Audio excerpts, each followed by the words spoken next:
کئی ٹیکس نائندگان مقدمات کے ذریعے ٹیکس سے بچنے کی کوشش کرتے ہیں. ان کیسز کی کمزور پیروی کی وجہ سے حکومتی التوا کا شکار رہتے ہیں. موجودہ حکومت کی کامیاب حکمت عملی کی وجہ سے اس سال ایف بی آر نے کامیاب لٹیگیشن کے ذریعے 78.4 ارب روپے کے محاصل وصول کر لیے ہیں. اس اہم کامیابی پر میں قانونی ٹیم اور معزز عدلیہ کا تہہ دل سے مشکور ہوں.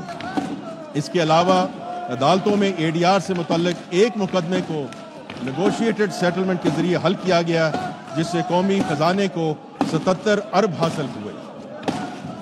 اب میں جناب اسپیکر آتا ہوں انرجی ریفارمز کی طرف. جناب اسپیکر، معاشی ترقی کے لیے پاور سیکٹر کے شعبے کی اہمیت مسلمہ ہے.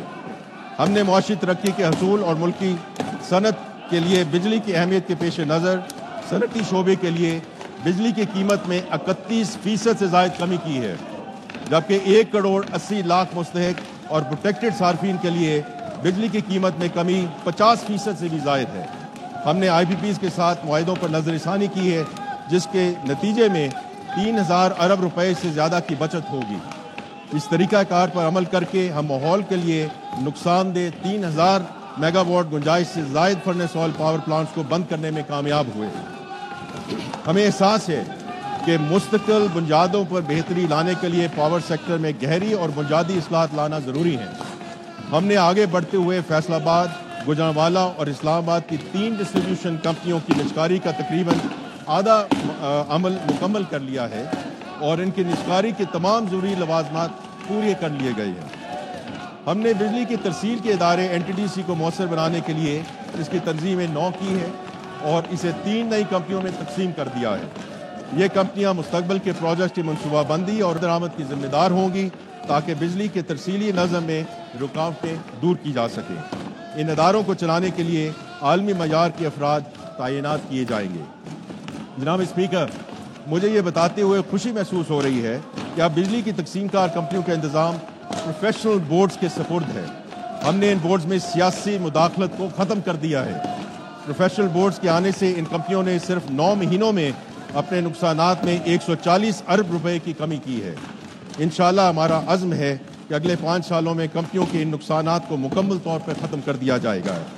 بجلی کے شعبے میں کمپیٹیٹو اور آزاد مارکیٹ کے قیام کے لیے قانون سازی اور ضوابط کو حتمی شکل دے دی گئی ہے اور اگلے 3 ماہ میں اس پر عمل درآمد شروع ہو جائے گا.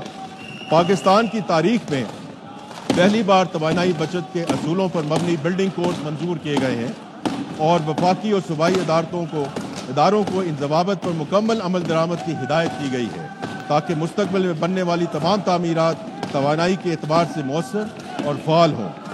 حکومت نے سستی بجلی کے حصول کے لیے جامع منصوبہ بندی کر لی ہے جس سے آنے والے دنوں میں سستی بجلی کا حصول ممکن ہوگا.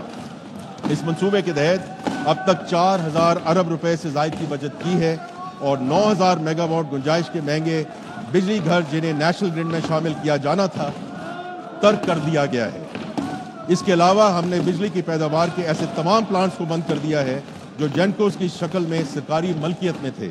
ان پلانٹس کے فالتو آلات کی فروخت کا عمل شروع ہو گیا ہے تاکہ ان اداروں کے باعث ملکی خزانہ پر 7 ارب روپے سالانہ سے زائد کا بوجھ ختم ہو سکے.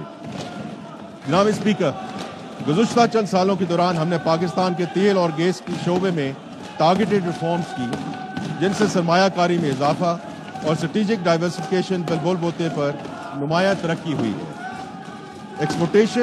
ایکسپلوریشن اینڈ پروڈکشن ENP کے شعبے میں کمپیٹیٹو بڈز میں خاص طور پہ ترک پیٹرولیم سمیت بین الاقوامی کمپاسی دلچسپی رہی جو طویل عرصے کے بعد آن شور سیکٹر میں قابل ذکر بیرونی سرمایہ کاری کی علامت ہے.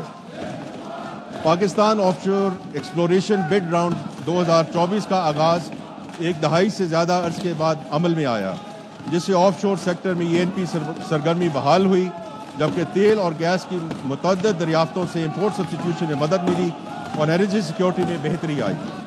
ENP کمپنیوں نے مستقبل میں تیل اور گیس کی تلاش کے لیے 5 ارب امریکی ڈالر سے زیادہ کی سرمایہ کاری کرنے کے عزم کا اظہار کیا ہے. پہلے سے رواں فیلڈز پر جدید ٹیکنالوجی استعمال کرتے ہوئے ان کی استعداد بڑھانے کے منصوبوں پر بھی توجہ مرکوز کی گئی. Petroleum policy tied 2012